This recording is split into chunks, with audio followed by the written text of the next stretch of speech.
إن الحمد لله نحمده ونستعينه ونستغفره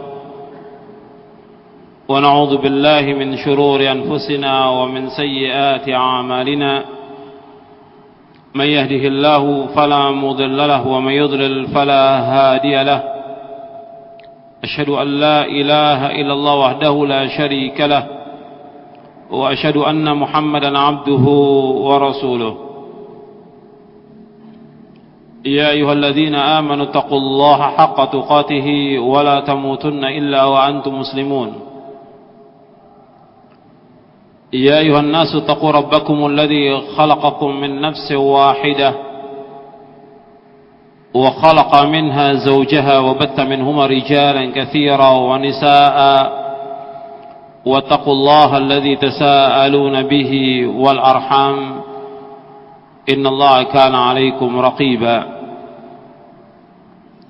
يا أيها الذين آمنوا اتقوا الله وقولوا قولا سديدا يصلح لكم أعمالكم ويغفر لكم ذنوبكم ومن يطع الله ورسوله فقد فاز فوزا عظيما أما بعد فإن أصدق الحديث كتاب الله وخير الهدي هدي محمد صلى الله عليه وعلى آله وسلم وشر الأمور محدثاتها وكل محدثة بدعة وكل بدعة ضلالة وكل ضلالة في النار. Ayolah ikhwah, a'azakumullah, kepada bapak, ibu-ibu, saudara-saudara sekalian, ikhwan dan akhwat yang dimuliakan oleh Allah. Alhamdulillah, kita bersyukur kepada Allah SWT diberikan nikmat Islam, nikmat sehat, nikmat iman dan yang lainnya. Kita bersyukur kepada Allah SWT diberikan taufik oleh Allah untuk menuntut ilmu syar'i. Dan kita juga bersyukur kepada Allah SWT atas nikmat diberikan oleh Allah istiqamah di atas kebenaran, istiqamah di atas sunnah, dan masih banyak lagi nikmat yang lain yang tidak dapat kita hitung. Makanya kita harus selalu bersyukur kepada Allah SWT atas segala nikmatnya. Ikhwan fiddin, a'azakumullah, pada hari ini, hari Kamis tanggal 10 Muharram 1427 Hijriah atau tanggal 9 Februari 2006, kita akan mengkaji beberapa ayat dan hadis Nabi sallallahu alaihi wasallam yang menjadi rujukan kita untuk kajian pada sore hari ini di Masjid Asra ini, yaitu dari kitabnya Al-Imam Ibn Al-Qayyim Al-Jauziyah, Idatus Sabirin wa Zakhiratus Syakirin. Jadi Idatus Sabirin, persiapan atau bekal atau janji bagi orang yang sabar, dan juga Zakhiratus Syakirin, artinya simpanan yang akan diberikan kepada orang-orang yang bersyukur, yang ditulis oleh Al-Imam Ibn Qayyim Al-Jauziyah yang wafat tahun 751 Hijriah. Yang saya akan ambil dari kitab ini yang berkaitan tentang masalah fitnah dunia. Karena masalah ini banyak sekali orang yang lalai terhadap fitnah dunia, sedangkan Allah Subhanahu wa taala menyebutkan di dalam Al-Qur'an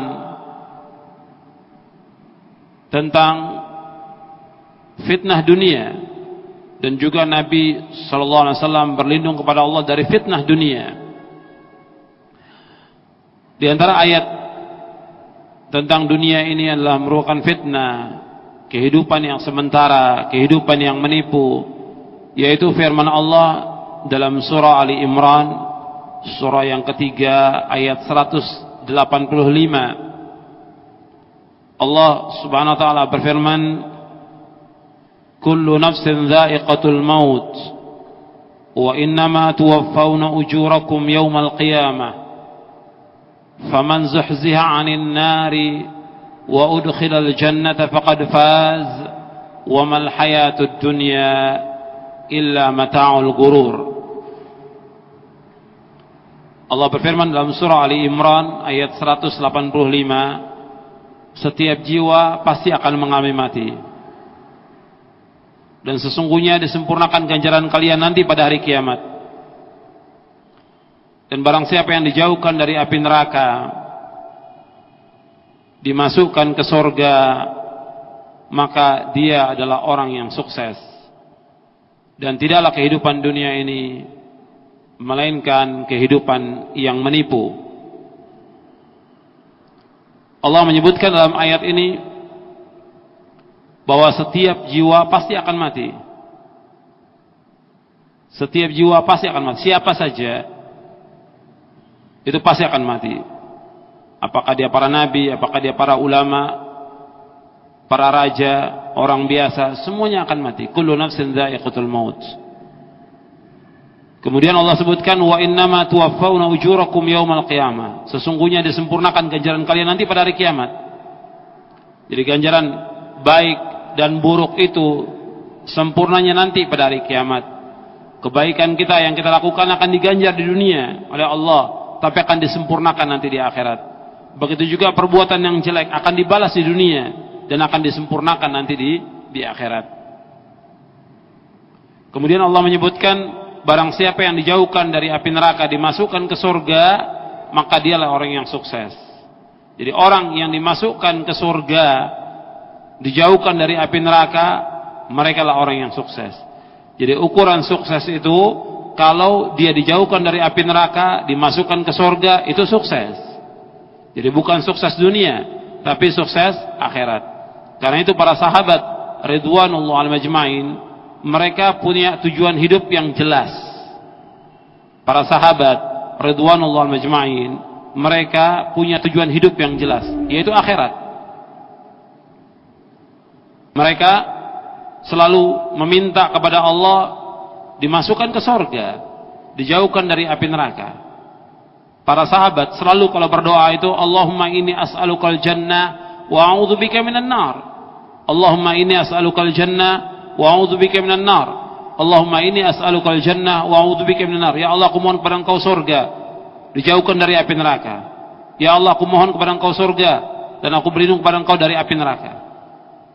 Ya Allah, aku mohon kepada Engkau surga, dan aku berlindung kepada Engkau dari api neraka. Itu para sahabat. Dan Nabi juga mengatakan la aisha illa aishul akhirah, tidak ada kehidupan kecuali kehidupan akhirat. Jadi mereka semuanya mencari surga. Atau di antara pembantu Nabi yang bernama Rabi'ah bin Ka'ab al-Aslami. Rabi'ah bin Ka'ab al-Aslami yang sudah kita kenal Anas bin Malik. Tapi ada Rabi'ah bin Ka'ab al-Aslami, ketika ditanya oleh Rasulullah, apa yang kau inginkan? Setelah dia membantu Nabi, apa yang kau inginkan? Yang dia inginkan, inni as'aluka murafaqataka fil jannah. Yang aku ingin, aku bisa menemani engkau di surga. Aw ghairu dzalik, ada yang lain? Tidak, itu aja. Jadi bukan diharapkannya emas, perhiasan, kedudukan, jabatan, harta, atau yang lain, bukan. Tapi yang diharapkan surga. Aku bisa menemani engkau di surga. Jadi bagi para sahabat kehidupan, tujuan hidup ini jelas, yaitu akhirat, bukan dunia. Kemudian juga ketika perang Uhud, Anas bin Nadhr memanggil para sahabat, wahai para sahabat, sesungguhnya aku mencium aroma surga dari balik Uhud. Sesungguhnya aku mencium aroma surga dari balik Uhud. Sampai dia masuk memerangi orang-orang kafir, dan dia terbunuh dalam keadaan lebih dari 70. Apakah itu tombak, panah, atau pedang yang mengenai tubuhnya. Sampai tercincang, yang hanya tersisa jari-jarinya. Dikenal oleh saudaranya bahwa itu jari-jarinya Anas bin Nadhr. Dia mencium bau surga, aroma surga dari balik Uhud. Dan masih banyak lagi yang lain. Kehidupan para sahabat itu jelas tujuan mereka adalah surga. Karena itu Allah Subhanahu wa taala menyebutkan orang yang sukses adalah orang yang dijauhkan dari api neraka, dimasukkan ke surga. Itu orang yang sukses. Kemudian di akhir ayat itu Allah sebutkan wamal hayatud dunya illa mata'ul ghurur. Dan tidaklah kehidupan dunia melainkan kehidupan yang menipu. Jadi kehidupan dunia itu kehidupan yang menipu. Di dalam ayat yang lain juga Allah menyebutkan kullu nafsin dha'iqatul maut wa nabluukum bisyarri wal khairi fitnah wa ilaina turja'un. Di dalam surah Al-Anbiya ayat 35 Allah berfirman kullu nafsin dha'iqatul maut wa nabluukum bisyarri wal khairi fitnah wa ilaina turja'un.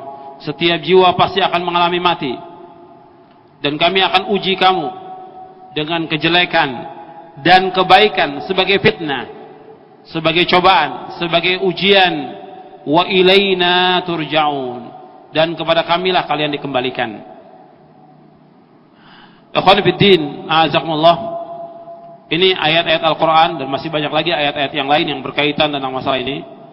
Kemudian juga hadis Nabi sallallahu alaihi wasallam yang menjelaskan tentang dunia ini fitnah. Di dalam hadis bahkan bukan hanya fitnah, dilaknat oleh Allah Subhanahu wa taala. Di dalam hadis yang sahih yang diriwayatkan oleh Imam Tirmizi, Ibnu Majah dan yang lainnya, Nabi SAW bersabda, ad-dunya mal'unatun mal'unun ma fiha illa dzikrallah wa ma walah wa 'aliman wa muta'alliman. Dalam riwayat yang lain, wa 'aliman au muta'alliman. Dari Abi Hurairah radhiyallahu anhu, ia berkata, telah bersabda Rasulullah sallallahu alaihi wa ala alihi wasallam, ad-dunya mal'unatun. Dunia ini dilaknat oleh Allah. Mal'unun ma fiha, dilaknat apa yang ada di dalamnya. Illa dzikrallah, kecuali zikir kepada Allah. Wa ma walah, dan melaksanakan apa yang dicintai oleh Allah. Wa 'aliman wa muta'alliman, dan orang yang mengajarkan kebaikan dan orang yang belajar.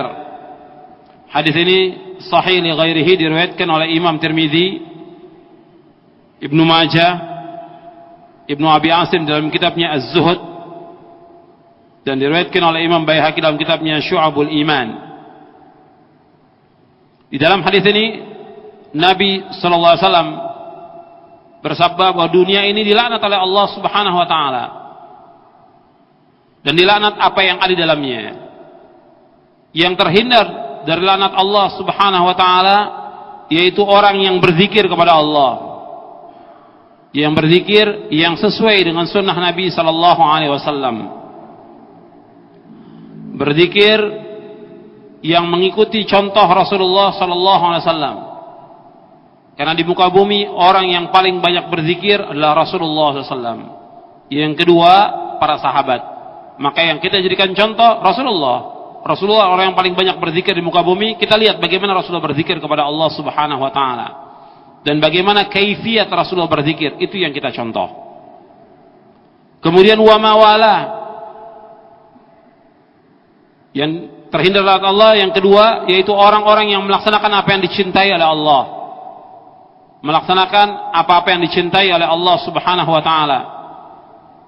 Apa saja yang dicintai oleh Allah, yang Allah cinta kepada perbuatan itu kita laksanakan, maka ini orang ini akan terhindar dari laknat Allah Subhanahu wa taala. Yang ketiga wa aliman, dan orang alim, orang yang mengajarkan kebaikan, orang yang mengajarkan Al-Qur'an was sunnah ala fahmi salaf. Jadi kalau disebutkan orang yang alim, berarti dia mengajarkan kebaikan, Ya, kebaikan itu sumbernya Al-Quran was sunnah, menurut pemahaman para sahabat ridwanullah alaihim ajma'in. Jadi orang yang mengajarkan kebaikan, mengajarkan Quran dan sunnah, mereka terhindar dari laknat Allah subhanahu wa ta'ala. Dan orang yang mengajarkan kebaikan itu akan dimintakan ampun oleh yang ada di langit, yang ada di bumi, sampai ikan di lautan pun memohonkan ampun kepada Allah bagi orang-orang yang mengajarkan kebaikan. Itu sabda Rasulullah SAW. Kemudian wa muta'alliman, dan orang yang belajar, yang terhindar dari laknat Allah, yaitu orang yang belajar, orang yang menuntut ilmu syar'i. Jadi orang yang menuntut ilmu syar'i, selama dia niatnya ikhlas karena Allah, itu termasuk yang terhindar dari laknat Allah subhanahu wa ta'ala.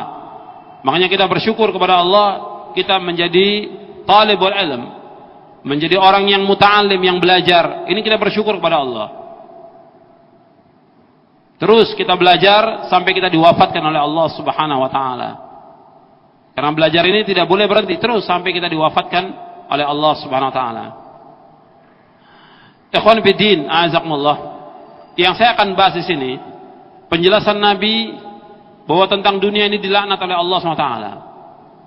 Dunia ini sebagai sumber fitnah, sumber malapetaka. Maka kita akan bahas kenapa. Di dalam kitab ini, dalam kitab Idatus Sabirin ini, Al-Imam Ibnu Qayyim menjelaskan kenapa dunia ini atau cinta kepada dunia ini merupakan ra'sul khataya. Jadi Imam Ibnu Qayyim, beliau menjelaskan dalam kitabnya Idatus Sabirin atau Uddatus Sabirin wa Zakhiratus Syakirin, kenapa cinta kepada dunia ini merupakan ra'sul khataya, merupakan pokok dari kesalahan, pokok dari kebinasaan, wa mufsidan lid-din, dan merusak agama. Jadi dunia dilaknat ini karena dunia ini sebagai sumber kesalahan. Sekarang kenapa dikatakan dunia ini atau cinta kepada dunia ini sebagai sumber kesalahan? Saya akan jelaskan satu persatu, antum bisa catat. Yang pertama, kata Imam Qayyim, bahwa cinta dunia ini sebagai ra'sul khataya, anna hubbaha yaqtadi ta'zimaha wa hiya haqiratun 'inda Allah, wa min akbari dzunub ta'zimu ma haqqarahu Allah. Yang pertama, bahwa cinta kepada dunia ini konsekuensinya akan mengagungkan dunia. Padahal dunia itu hina di sisi Allah subhanahu wa ta'ala. Dan termasuk dosa besar, yaitu mengagungkan apa yang dihinakan oleh Allah subhanahu wa ta'ala. Dan termasuk dosa besar, yaitu mengagungkan apa yang dihinakan oleh Allah SWT.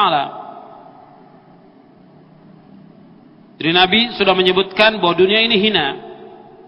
Disebutkan dalam beberapa hadis. Di antaranya ketika Nabi SAW dengan para sahabat melewati seekor bangkai kambing. Kemudian Nabi menawarkan kepada sahabat, siapa yang mau beli seekor bangkai kambing ini? Bangkai kambing ini telinganya cacat. Kata para sahabat, ya Rasulullah, kalau seandainya kambing ini hidup, masih hidup, kami tidak akan beli karena cacat, apalagi sudah menjadi bangkai. Kata Nabi SAW bahwa dunia ini lebih hina daripada bangkai kambing. Dunia ini lebih hina daripada bangkai kambing. Hadis ini diriwayatkan oleh Imam Muslim dan juga Imam At-Tirmidzi.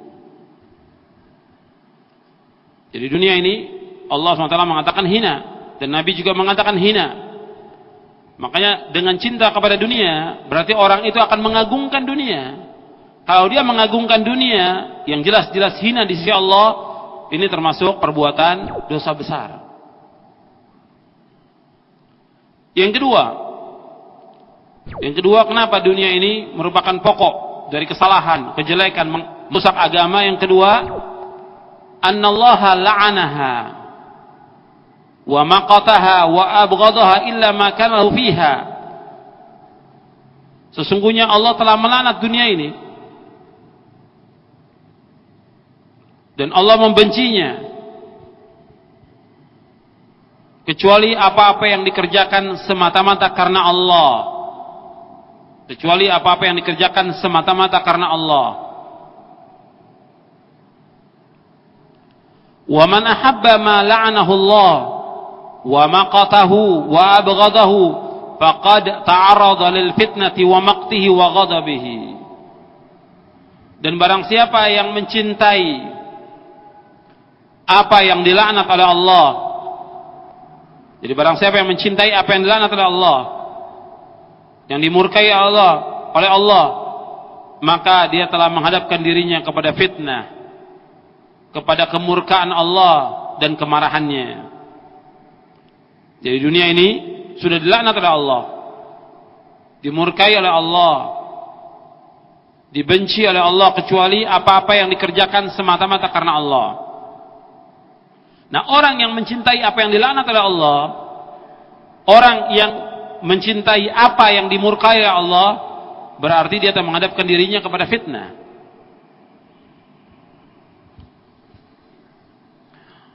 Kemudian yang ketiga, orang yang mencintai dunia akan menjadikan dunia ini sebagai tujuan. Orang yang mencintai dunia akan menjadikan dunia ini sebagai tujuan.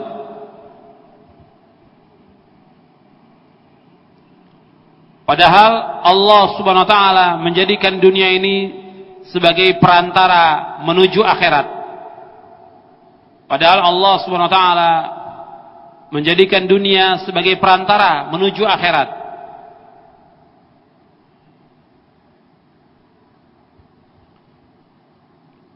Jadi ikhwan fillah, a'azakumullah, yang ketiga ini ada dua hal. Yang pertama, menjadikan dunia sebagai tujuan. Yang kedua, menjadikan amal-amal akhirat untuk dunia. Ini bahaya dari yang ketiga ini. Saya ulangi yang ketiga, ya. Orang kalau sudah cinta kepada dunia, maka dia akan menjadikan dunia ini sebagai tujuan. Padahal dunia ini Allah jadikan sebagai wasilah perantara untuk akhirat, bukan tujuan. Dari yang ketiga ini ada timbul dua kejelekan. Yang pertama, menjadikan wasilah sebagai ghaya, menjadikan perantara sebagai tujuan, menjadikan dunia sebagai tujuan. Yang kedua, yaitu menjadikan amal-amal yang mesti dilakukan untuk akhirat dijadikan untuk dunia. Jadi amal-amal yang mesti dilakukan untuk akhirat dijadikan untuk dunia. Jadi orang beramal yang mestinya untuk akhirat dilakukan untuk dunia. Apakah itu sholat, apakah itu puasa, apakah itu zakat, apakah itu haji, apakah itu dakwah, atau mengajarkan kebaikan yang mesti tujuannya untuk akhirat dijadikan tujuan untuk dunia. Ini yang berbahaya. Jadi yang pertama, dijadikan dunia sebagai tujuan. Udah, hidupnya itu dia. Tidak dia pikirkan lagi untuk akhirat. Dunia semuanya, dari mulai dia bangun pagi hari sampai malam hari, yang dia pikirkan untuk dunia. Bagaimana saya mendapatkan untung? Bagaimana saya dapatkan uang? Bagaimana saya dapatkan kedudukan? Atau yang lainnya, tujuannya untuk dunia. Setiap hari dia berpikir untuk dunia. Ini orang yang seperti ini Allah sebutkan dalam Al-Quran, orang yang menjadikan dunia ini sebagai tujuan dan dia mengharapkan dunia, maka orang-orang yang seperti ini amalnya akan dihapuskan oleh Allah. Antum lihat dalam surah Hud ayat 15-16. Allah berfirman, "Man kana yuridul hayatad dunya wa zinataha nuwaffi ilaihim a'malahum fiha wa hum fiha la yubkhasun. Ulaika alladziina laysa lahum fil akhirati illa an-nar wa habita ma sana'u fiha wa batilun ma kanu ya'malun." Barang siapa yang mengharapkan kehidupan dunia dan perhiasannya, kami sempurnakan amal-amal mereka padanya waktu dunia ini. Wa hum fiha la yubkhasun, dan mereka di dunia ini tidak akan dikurangi oleh Allah. Disempurnakan karena tujuan di dunia, disempurnakan apa yang dicita-citakan, disempurnakan oleh Allah SWT. Dan tidak dikurangi. Ulaika alladzina laisa lahum fil akhirati illa an-nar. Mereka itu tidak ada bagian bagi mereka di akhirat kecuali neraka. Wa habita ma sana'u, dan batalah apa-apa yang mereka telah kerjakan. Wa habita ma sana'u fiha, dan batalah apa-apa yang mereka kerjakan padanya waktu di dunia. Wa batilum ma kanu ya'malun, dan batalah apa-apa yang mereka telah kerjakan. Jadi dihapuskan apa yang mereka lakukan di dunia dan dibatalkan oleh Allah apa yang mereka amalkan. Antum lihat lagi dalam surah Al-Isra, surah 17 ayat 18. Surah Al-Isra surah 17 ayat 18. Allah berfirman, "Man kana yuridul ajilata ajjalna lahu fiha ma nasha'u liman nurid, thumma ja'alna lahu jahannama yaslaha madhmuman madhura." Barang siapa yang menghendaki dunia, al-ajilah, kehidupan yang cepat, maksudnya dunia.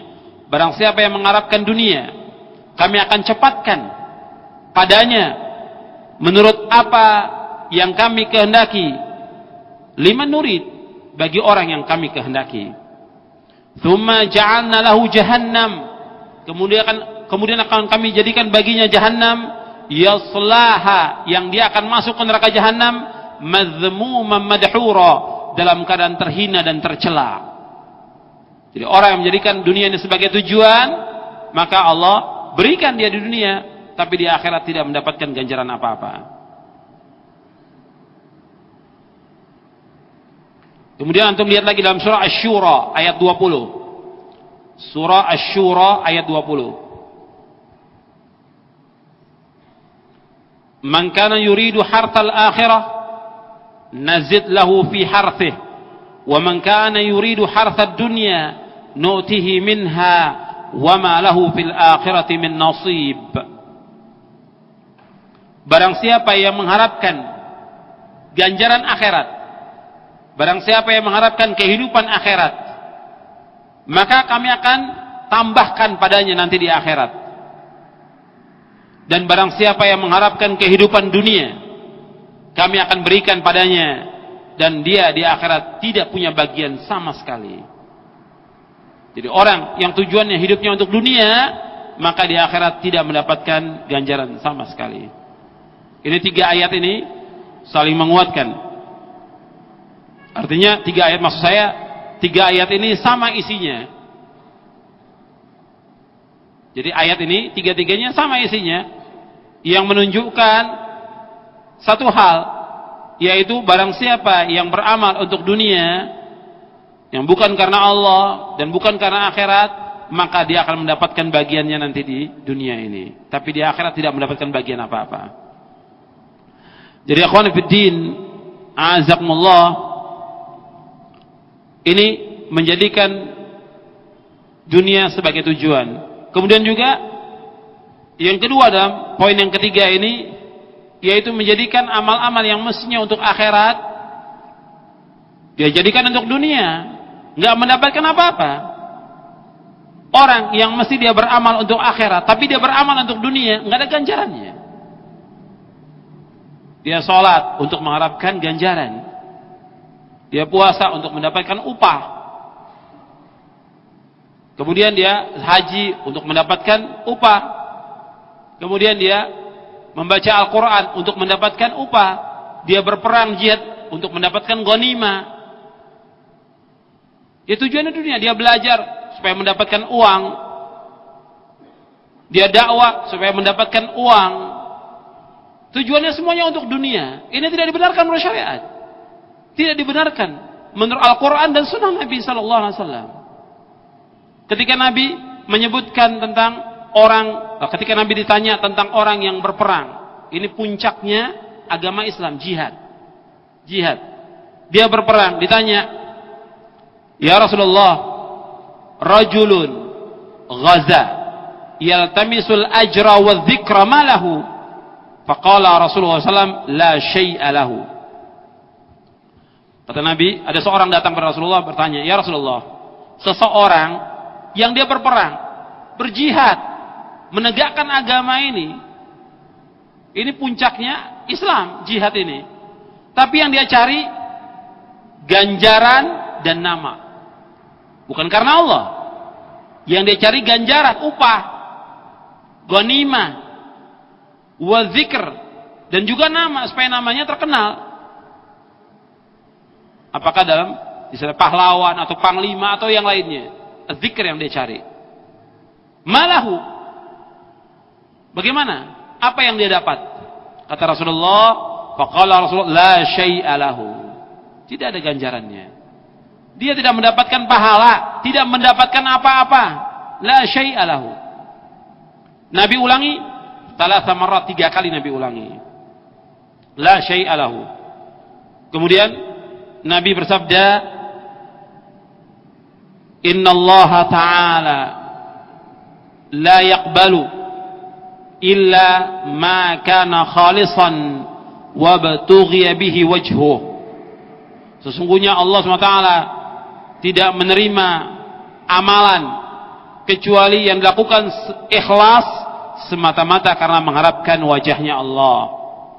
Hadis ini hasan, diriwayatkan oleh Imam An-Nasa'i, dihasankan oleh Al-Hafidh Al-Iraqi, dan juga dihasankan oleh Al-Hafidh Ibn Hajar Al-Asqalani dalam kitabnya Fathul Bari.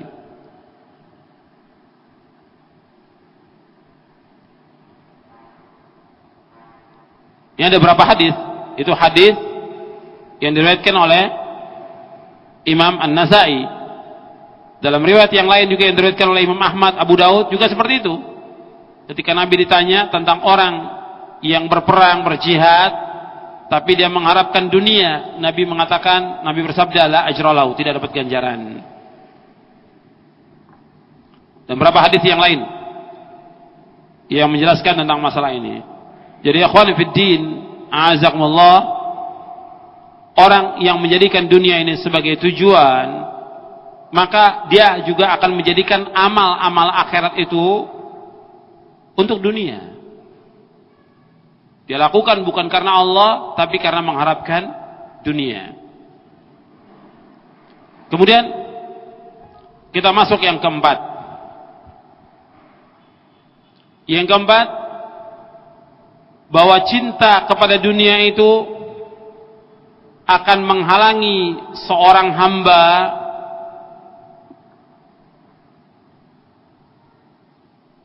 untuk melakukan perbuatan yang bermanfaat di akhirat. Yang keempat, anna mahabbataha ta'taridu bainal 'abdi wa baina fi'li ma ya'udu 'alaihi naf'uhu fil akhirah.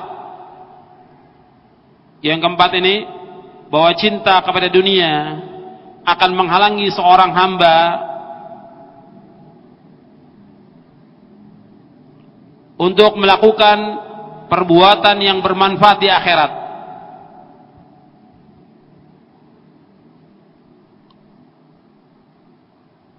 Dan di sini ada tingkatannya. Al-Imam Ibnu Qayyim menjelaskan tingkatannya.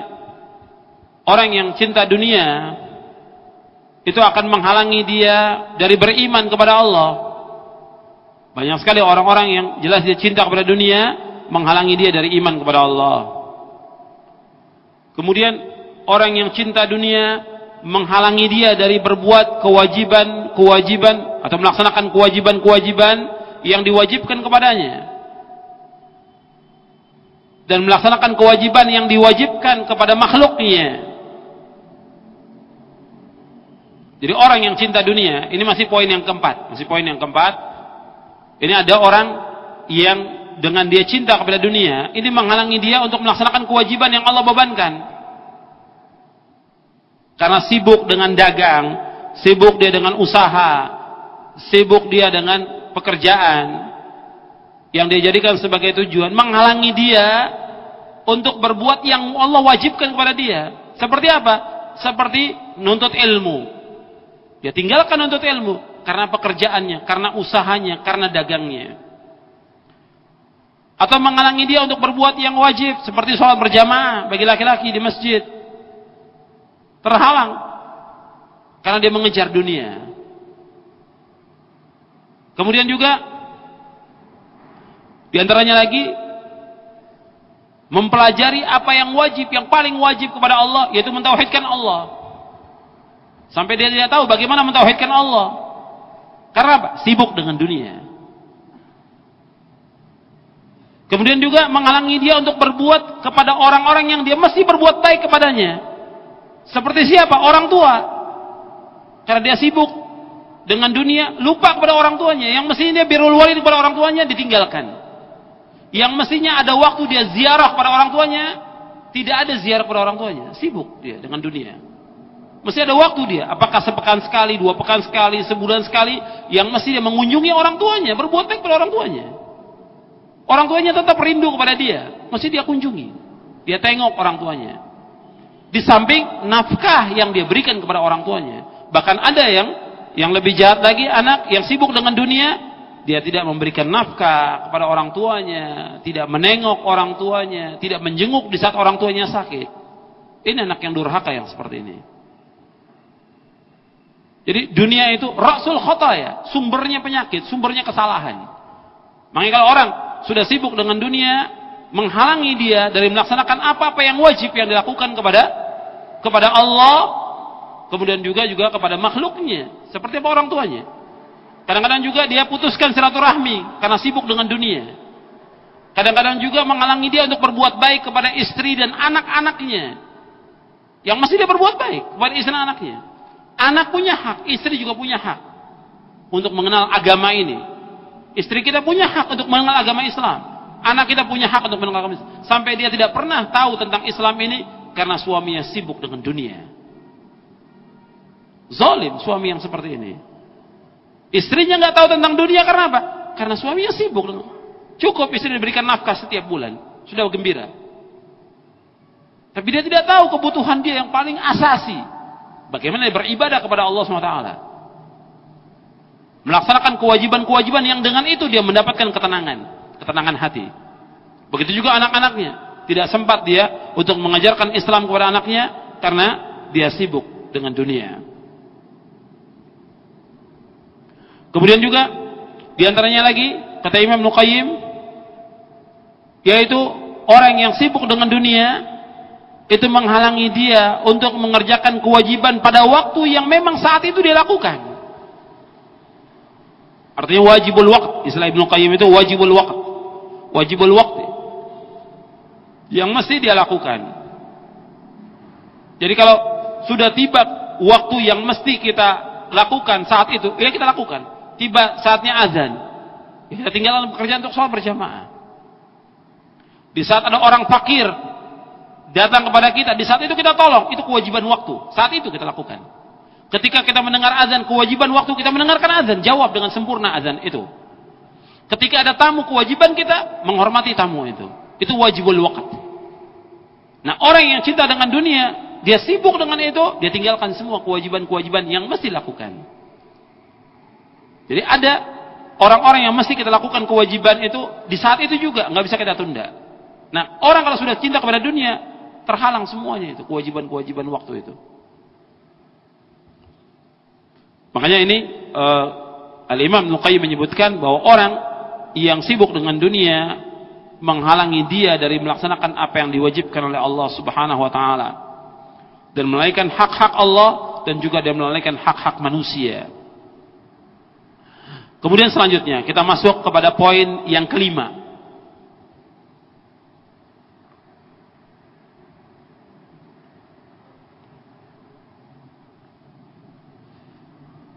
Ini yang kelima ini hampir sama dengan yang tadi yang ketiga, bahwa cinta kepada dunia menjadikan sebesar-besar tujuan seorang hamba, anna mahabbataha taj'aluha akbar hammil 'abdi, bahwa cinta kepada dunia menjadikannya sebesar-besar tujuan seorang hamba, Jadi cita-citanya adalah dunia.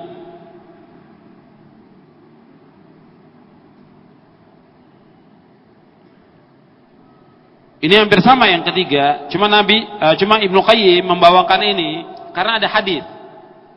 Karena ada hadis Nabi, saya bacakan hadisnya. Nabi bersabda, "Man kanatid dunya hammahu, farraqallahu alaihi amrahu, wa ja'ala faqrahu baina 'ainayhi, wa lam ya'tihi minad dunya illa ma kutiba lahu. Wa man kanatil akhiratu niyyatahu, jama'a Allahu lahu amrahu, wa ja'ala ghinahu fi qalbihi, wa atathu dunya wa hiya raghimah." Nabi SAW bersabda, barang siapa dunia itu sebagai tujuannya, barang siapa yang menjadikan dunia sebagai tujuannya, atau dunia itu sebagai puncak cita-citanya, maka Allah akan cerai-beraikan urusannya. Allah cerai-beraikan urusannya. Allah akan menjadikan kefakiran itu ada di hadapan kedua matanya. Dan dunia itu tidak datang kepadanya melainkan apa yang Allah sudah tuliskan baginya. Dan barang siapa yang akhirat itu sebagai niatnya, cita-citanya, tujuan hidupnya akhirat, jama'allahu lahu amrahu, Allah akan satukan urusannya. Wa ja'ala ghinahu fi qalbihi, Allah akan jadikan kecukupan dalam hatinya. Wa atathu dunya wa hiya raghimah, dan dunia itu akan datang kepadanya meskipun dia tidak mengharapkan. Hadis ini sahih, diriwayatkan oleh Imam Ahmad, Ibnu Majah, Ibnu Hibban, Darimi dan Baihaqi dari sahabat Zaid bin Thabit. Hadis ini sahih. Ada hadis yang lain juga yang diriwayatkan oleh Imam Tirmidzi, Baghawi dari sahabat Anas, ada kelemahan, tapi yang ini yang saya bacakan tadi ini yang sahih. Dimasukkan juga oleh Syekh Al-Albani dalam kitab Silsilah Ahadits As-Sahihah di juz yang kedua. Di dalam hadis ini Nabi SAW bersabda, barang siapa yang menjadikan dunia ini sebagai tujuannya, puncak cita-citanya, maka Allah akan cerai-beraikan urusannya. Nggak ada yang beres, urusannya tidak ada yang beres, semuanya berantakan. Kemudian juga hatinya tidak dijadikan satu, tercerai-berai. Hatta dalam sholat pikirannya sudah kemana-mana, tidak bersatu. Farraqallahu alaihi amra, dicerai-beraikan urusannya oleh Allah SWT. Wa ja'ala faqrahu baina 'ainihi, dan kefakiran itu ada depan matanya. Karena tujuannya sudah dunia, maka selalu dia, nanti kalau saya jualan ini pasti saya miskin, nanti saya begini saya fakir. Terus fakir yang ada di depan matanya itu kefakiran.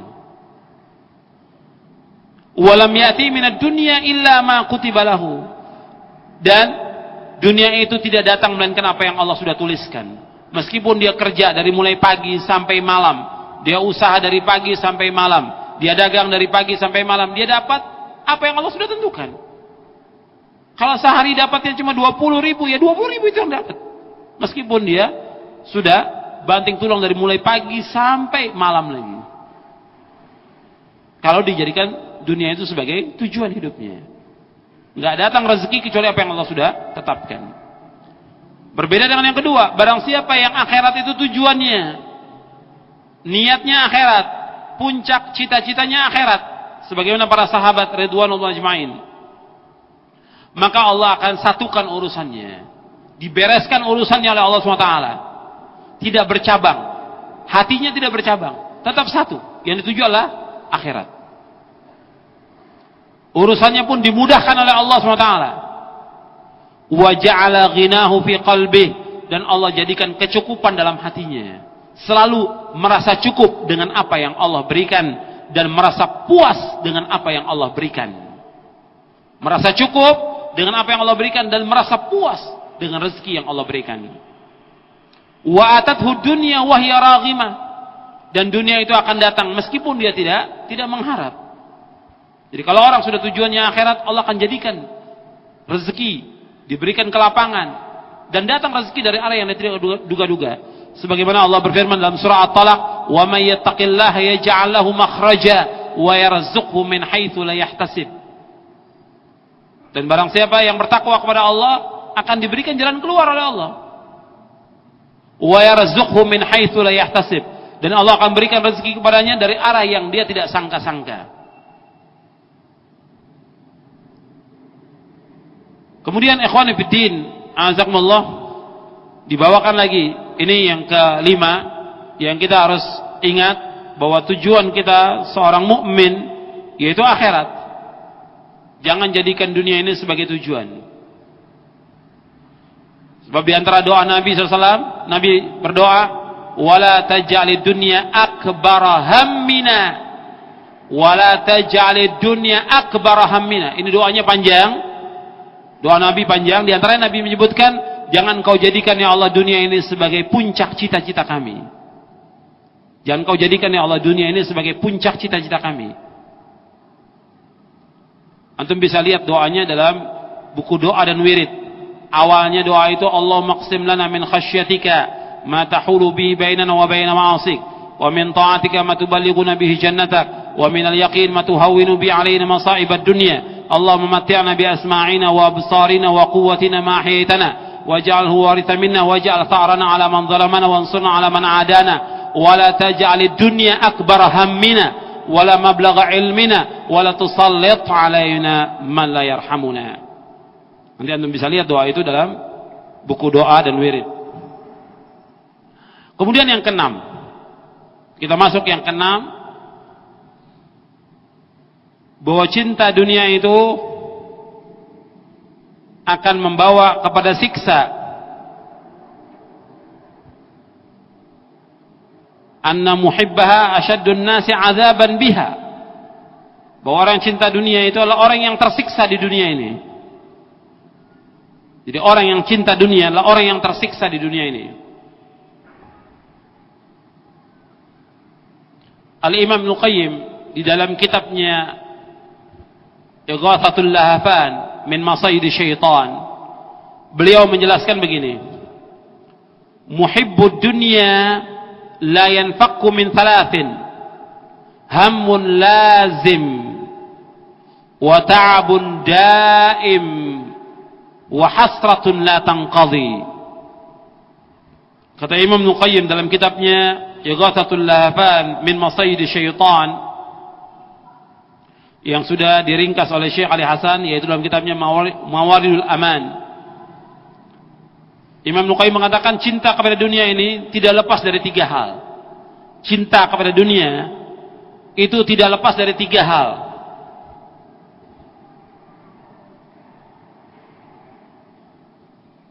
Hammun lazim,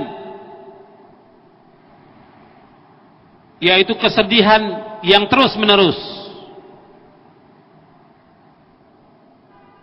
Orang yang cinta dunia tidak lepas dari tiga hal. Yang pertama, hammun lazim, kesedihan, kegundah gulanahan yang terus menerus. Yang kedua, wa ta'abun daim, kelelahan yang terus menerus.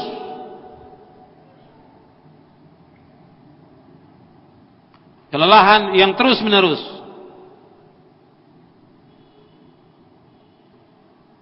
Yang ketiga, wa hasratun la tanqadhi, dan kerugian yang tidak ada habisnya. Kerugian yang tidak ada hentinya. Wa hasratun la tanqadhi, kerugian yang tidak ada hentinya, atau kerugian yang tidak ada habisnya. Jadi ikhwan fiddin, a'azakumullah, Imam Ibnu Qayyim menjelaskan ini tentang cinta dunia, bahwa orang yang cinta dunia itu akan selalu merasa gelisah, gundah gulana. Syukurnya kurang kepada Allah. Dapat rezeki sedikit tidak bersyukur, sedih, apalagi rugi. Sudah dapat rezeki, dapat untung, tetap dia tidak bersyukur, apalagi rugi, lebih sedih lagi dia. Apalagi dia mengalami kebangkrutan, lebih sedih lagi. Ini hamun lazim, selalu gundah gulana. Kalau dia menjadikan dunia sebagai tujuannya. Tapi kalau dia orang yang beriman, yang tidak menjadikan dunia sebagai tujuan, dia memahami bahwa dunia ini sebagai wasilah menuju akhirat. Tetap dia wajib usaha, dia wajib kerja, wajib dia dagang, wajib dia mencari nafkah. Tapi tetap dibagi waktunya. Waktu itu dia harus bagi. Dan seandainya pun dia mengalami kerugian, dia harus meyakini bahwa musibah itu teman hidupnya orang mukmin. Teman hidupnya orang mukmin. Mesti orang ada untung, mesti ada rugi. Mesti kadang-kadang dia di atas, mesti di bawah. Dunia itu diputar oleh Allah SWT. Tapi dia memahami dengan iman. Dia memahami dengan iman bahwa ini sudah Allah takdirkan. Insya Allah apa yang Allah takdirkan buat dia itu yang terbaik buat dia. Itu dipahami. Berbeda dengan orang yang nggak paham. Kalau orang yang nggak paham terus sedih, terus duka cita, terus mengalami kegundah gulanan. Ini hamun lazim. Yang kedua, ta'abun daim.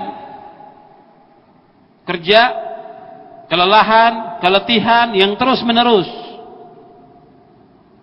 Dan antum bisa lihat banyak orang yang bekerja, usaha, dagang dari mulai pagi sampai malam, besok pagi sebelum subuh sudah bangun lagi, berangkat lagi, terus seperti itu. Ta'ab, mengalami kelelahan.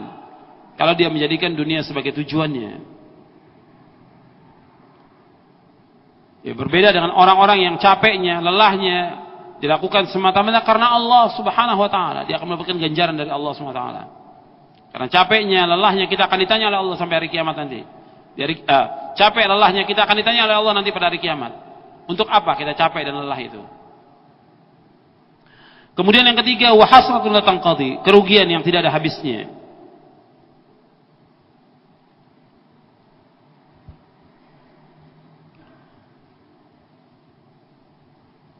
Kemudian satu lagi, yang ketujuh, yang terakhir. Kata Imam Ibnu Qayyim, anna ashiqaha wa muhibbaha alladhi yu'thiruha 'ala al-akhirah min asfahil khalqi wa aqallihim aqlan idh athara al-khayala 'ala al-haqiqah wal manama 'ala al-yaqdhah wadh-dhill az-za'il 'ala an-na'im ad-da'im. Bahwa orang yang rindu kepada dunia, cinta kepada dunia, melebih utamakan atas akhirat, adalah orang yang paling bodoh di muka bumi. Orang yang rindu kepada dunia, cinta kepada dunia, melebih utamakan dunia atas akhirat, adalah min asfahil khalq, makhluk yang paling bodoh. Makhluk yang paling bodoh. Wa aqallihim aqlan, orang yang paling kerdil akalnya. Jadi orang yang cinta dunia, orang yang rindu kepada dunia, orang yang melebih utamakan dunia atas akhirat, adalah orang yang paling bodoh di muka bumi ini. Orang yang paling kerdil akalnya. Kenapa dikatakan orang yang paling bodoh, paling kerdil akalnya? Karena apa? Karena dia mengutamakan khayalan daripada hakikat. Mengutamakan mimpi daripada kenyataan. Mengutamakan bayangan yang akan hilang atas kehidupan yang abadi. Dan mengutamakan kehidupan yang fana atas kehidupan yang kekal dan abadi.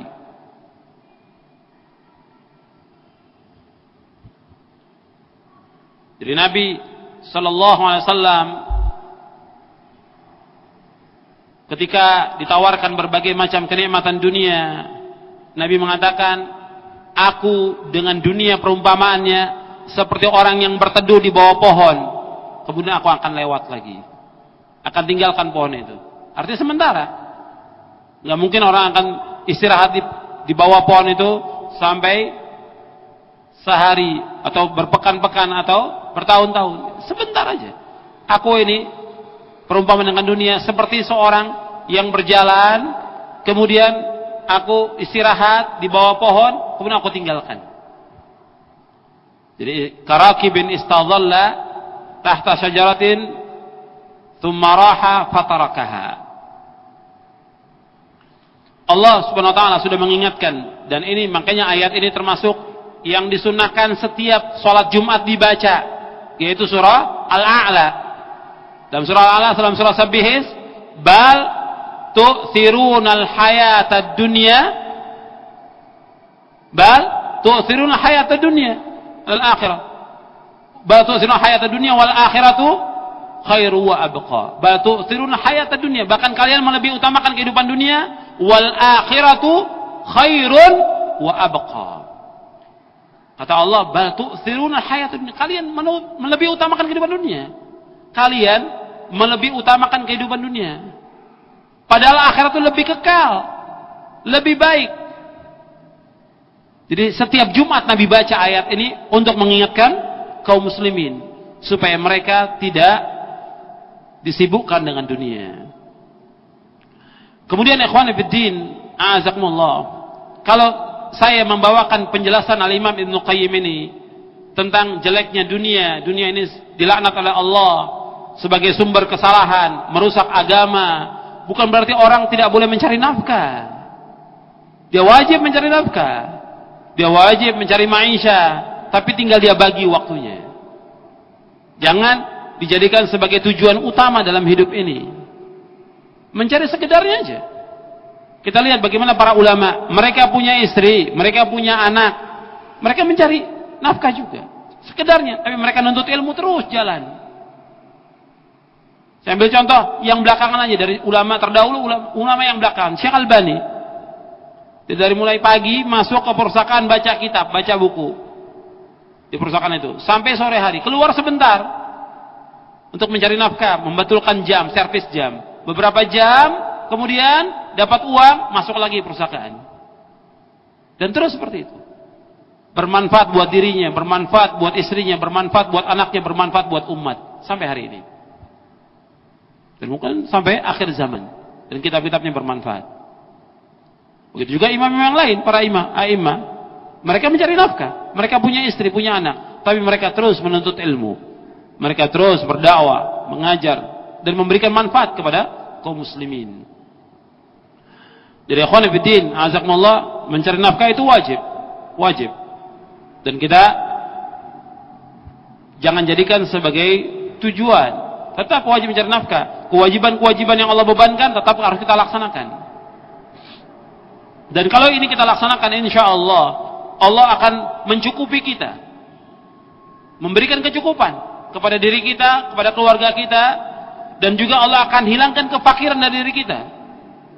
Dalam satu riwayat yang diriwayatkan oleh Imam Tirmidzi, Ibnu Majah, dan Ibnu Hibban, Nabi bersabda, qala Rasulullah SAW, yaqulullahu tabaraka wa ta'ala, ya bani Adam, tafarrag li'ibadati, amla sadraka ghinan, wa asuddu faqrak, wa illam taf'al, mala'tu yadayka syugla, wa lam asudda faqrak. Nabi bersabda, Allah berfirman, wahai anak Adam, hendaklah kamu luangkan waktumu untuk ibadah kepadaku. Aku akan penuhi dadamu dengan kecukupan. Aku akan tutup kefakiranmu. Kalau engkau tidak lakukan, aku akan penuhi kedua tanganmu dengan kesibukan. Walam asudda faqrak, dan aku tidak akan tutupi kefakiranmu. Hadis ini sahih, diriwayatkan oleh Imam Tirmidzi, Ibnu Majah, dan Ibnu Hibban. Jadi ikhwan fillah, azakumullah, jadi Allah menyuruh kita untuk meluangkan waktu kita untuk ibadah kepada Allah SWT, dan Allah akan memberikan kecukupan kepada kita dan menutupi kefakiran kita. Dan kalau kita ditakdirkan oleh Allah menjadi orang yang diberikan harta oleh Allah, ya kita bersyukur kepada Allah. Kalau ditakdirkan oleh Allah kita diberikan kekayaan, kedudukan, ya manfaatkan untuk beribadah kepada Allah Subhanahu wa taala. Kita manfaatkan untuk zakat, infak, sedekah, kemudian menolong, membantu orang tua kita, keluarga kita, fuqara, masakin dan yang lainnya. Sebab harta yang terbaik itu bagi orang yang baik. Ni'mal malus salih lirrajulis salih. Harta yang baik itu untuk orang yang saleh. Karena orang yang saleh tahu bagaimana harta itu dimanfaatkan. Kemana dimanfaatkan harta itu. Ya, sampai di sini dulu kajian kita. Mudah-mudahan yang sedikit ini bermanfaat untuk saya dan untuk antum sekalian. Mudah-mudahan kita tidak tertipu dengan dunia dan kita tidak terfitnah dengan dunia ini. Karena fitnah dunia ini sangat besar dan Allah menyebutkan dalam Al-Quran termasuk fitnah, dan juga dalam hadis-hadis Nabi yang sahih juga disebutkan dunia ini merupakan fitnah. Wa sallallahu nabiyana Muhammadin sallallahu alaihi wasallam wa akhiru da'wan alhamdulillahirabbil alamin. Kalau ada yang kurang jelas mau ditanyakan, masih ada waktu 10 menit, silakan.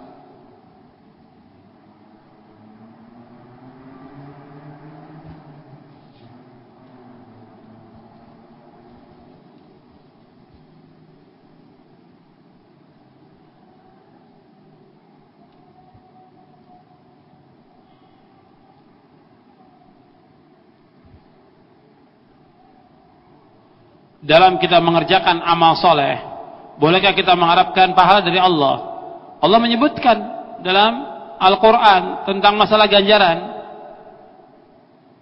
Allah menyebutkan ganjaran bagi orang-orang yang melakukan amal soleh. Tadi sudah saya sebutkan, wa innama tuwaffawna ujurakum yaumal qiyamah. Sesungguhnya akan disempurnakan ganjaran kalian pada hari kiamat. Itu dalam hadis Nabi. Banyak sekali, di antara contoh tentang puasa aja. Man shama ramadhana imanan wa ihtisaban ghufira lahu ma taqaddama min dhanbi. Barang siapa yang puasa karena Allah dan mengharapkan ganjaran, karena iman dan mengharapkan ganjaran, dihapuskan dosa yang telah lalu. Jadi kita mengharapkan ganjaran enggak ada masalah, karena Allah menyebutkan dalam Al-Qur'an demikian. Juga dalam hadis-hadis Nabi sallallahu alaihi wasallam itu disebutkan tentang ganjaran. Seperti sekarang, ya, tanggal 10 Muharram. Nabi ditanya, apa sih keutamaannya puasa 10 Muharram itu? Nabi menjawab, yukaffirus sanatal madhiyah, menghapuskan dosa setahun yang lalu. Dalam hadis Muslim. Jadi mengharapkan ganjaran enggak ada masalah dalam kita beribadah kepada Allah SWT. Yang pertama, ikhlas karena Allah. Yang kedua, mengharapkan ganjaran.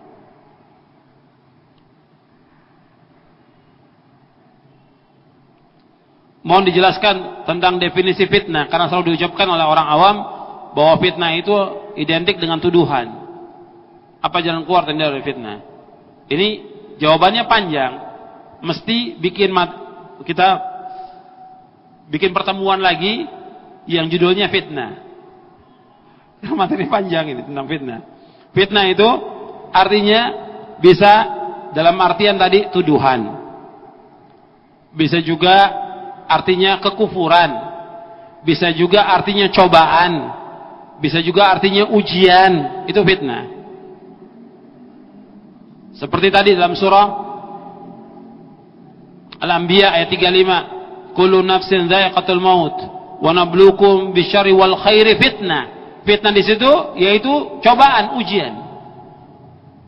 Setiap jiwa pasti akan mengalami mati, dan kami akan uji kalian dengan kejelekan dan kebaikan sebagai fitnah, sebagai cobaan dan ujian.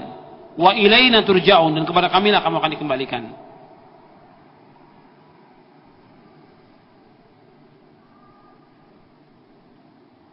Bolehkah kita berdoa yang bersifat pribadi waktu sholat fardu? Boleh. Kita berdoa untuk pribadi kita dalam sujud, boleh.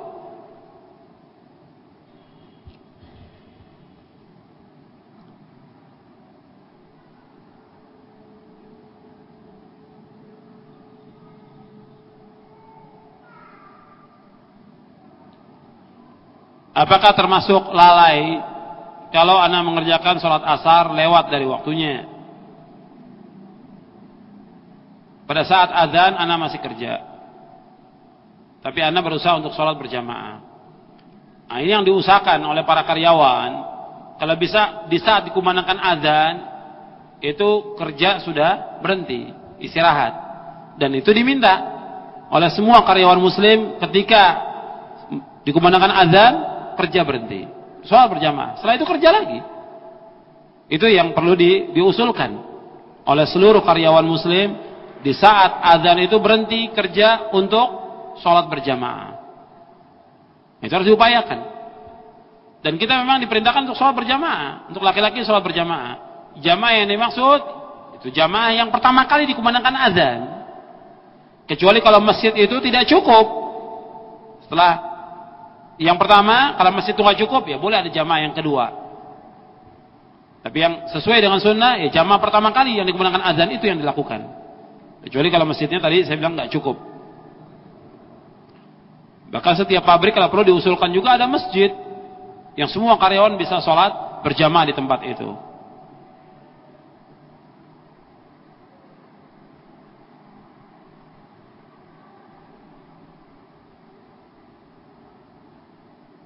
Bagaimana saran Ustaz terhadap orang yang kerja terus menerus hingga lupa nuntut ilmu dan anak serta keluarga?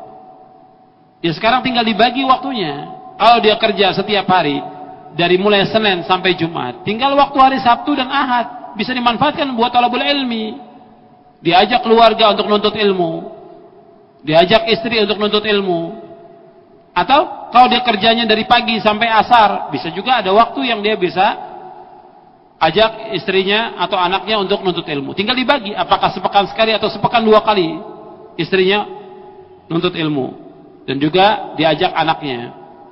Sebab hak-hak ini harus dipenuhi. Tinggal dia membagi waktunya. Ini masalahnya, masalah membagi waktu banyak yang tidak bisa. Nah, tinggal diatur waktunya. Jadi kalau sudah hari Sabtu dan Ahad, itu acara buat keluarga. Untuk anak-anak dan juga untuk mengaji. Itu dibikin seperti itu.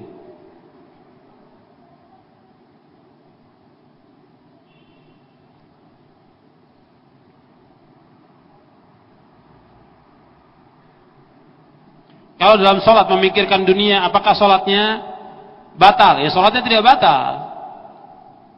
Sholatnya tidak batal. Ya sholatnya tidak sempurna.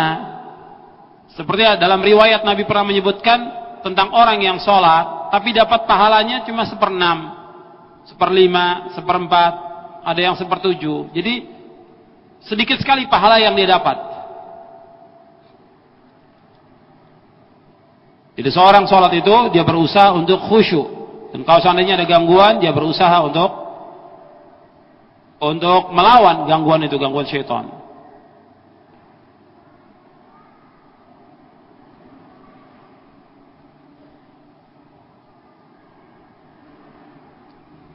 Tadi disebutkan kita tidak boleh mencintai dunia dan tujuan utama kita adalah akhirat. Bagaimana yang kita lakukan dalam kehidupan sehari-hari? Ya kehidupan sehari tetap kita mencari nafkah, kita dagang, usaha tetap. Cuma jangan jadikan dunia sebagai tujuan.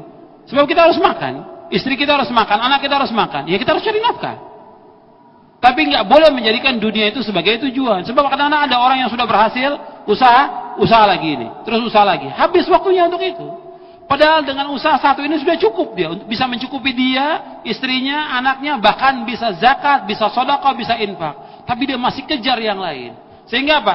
Ada hak yang dia tinggalkan, yaitu nuntut ilmu, hak istri, hak anak, hak orang tua dan yang lain yang dia tidak penuhi. Jadi tinggal dia bagi waktunya. Antum sebagai orang yang bekerja atau usaha, tinggal antum bisa atur waktu. Umpamanya malam, antum tinggal waktu tidur diatur. Jam 9 sampai jam 4. Jam 4 bangun sholat witir. Atau sebelum tidur sholat witir. Habis sholat subuh baca Quran. Kemudian habis baca Quran, baca terjemahan yang 1 lembar. Baca buku yang bermanfaat. Kemudian penuhi apa yang bisa kita penuhi untuk anak kita. Kemudian berangkat kerja. Nanti di sela-sela kerja ada waktu yang kosong yang bisa kita juga manfaatkan. Tetap sholat berjamaah, atau baca Quran, baca buku, atau yang lain yang bisa kita manfaatkan. Atau nanti setelah pulang kerja seperti sekarang ini, bisa kita manfaatkan waktu untuk ngaji. Nanti pulang, kita apalagi yang bisa kita, tinggal kita, tergantung diri kita yang bisa mengatur waktu itu. Itu mumpung Allah telah memberikan kesehatan kepada kita. Kalau sudah sakit, nggak bisa lagi kita mengatur waktu itu. Allah kasih kesempatan kita sehat, alhamdulillah, kita bersyukur kepada Allah. Manfaatkan kesempatan sehat itu. Manfaatkan juga kesempatan waktu luang, karena banyak manusia tertipu dengan dua ini, kata Nabi. Ni'matani maghbunun fihima katsirun minan nas, as-sihhat wal faragh. Rawahul Bukhari. Kata Nabi, ada dua nikmat yang banyak manusia tertipu dengan dua nikmat itu. Yang pertama yaitu nikmat sehat, yang kedua waktu luang. Jadi manfaatkan dengan sebaik-baiknya waktu yang Allah berikan kepada kita. Apakah anak dan istri kita termasuk juga fitnah? Iya, Allah sebutkan dengan fitnah. Bahkan Allah sebutkan dengan adu, musuh. Ya ayyuhalladzina amanu inna min azwajikum wa auladikum aduwwan lakum fahdharuhum. Dalam surah At-Taghabun. Wahai orang-orang beriman, sesungguhnya sebagian dari istri-istri kamu dan anak-anak kamu aduwwan lakum, musuh kamu, fahdharuhum, maka berhati-hatilah. Ya, sekarang ketika orang mengatakan dia fitnah, musuh, kenapa dia bisa jadi seperti itu? Jadi musuh? Ya karena orang tuanya atau karena suaminya dibiarkan istrinya setiap hari yang ada tontonan televisi, berapa jam itu, kemudian baca koran, baca majalah, dengarkan radio. Suaminya pulang sudah capek, besok pagi berangkat lagi. Jadi yang mengisi istrinya televisi, iklan, radio, koran, majalah, itu yang terekam oleh istrinya. Sehingga apa? Jadi rusak.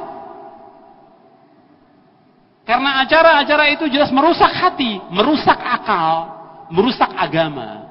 Si anak juga demikian juga, nonton berapa jam setiap hari di TV. Ditayangkan itu, berapa jam dia nonton. Orang tuanya kerja, orang tuanya dagang.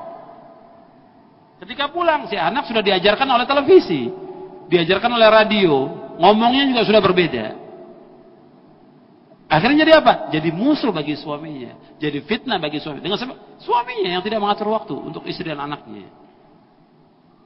Maka itu harus tinggal kita mengatur dan mohon kepada Allah SWT agar kita diberikan keselamatan dunia dan akhirat.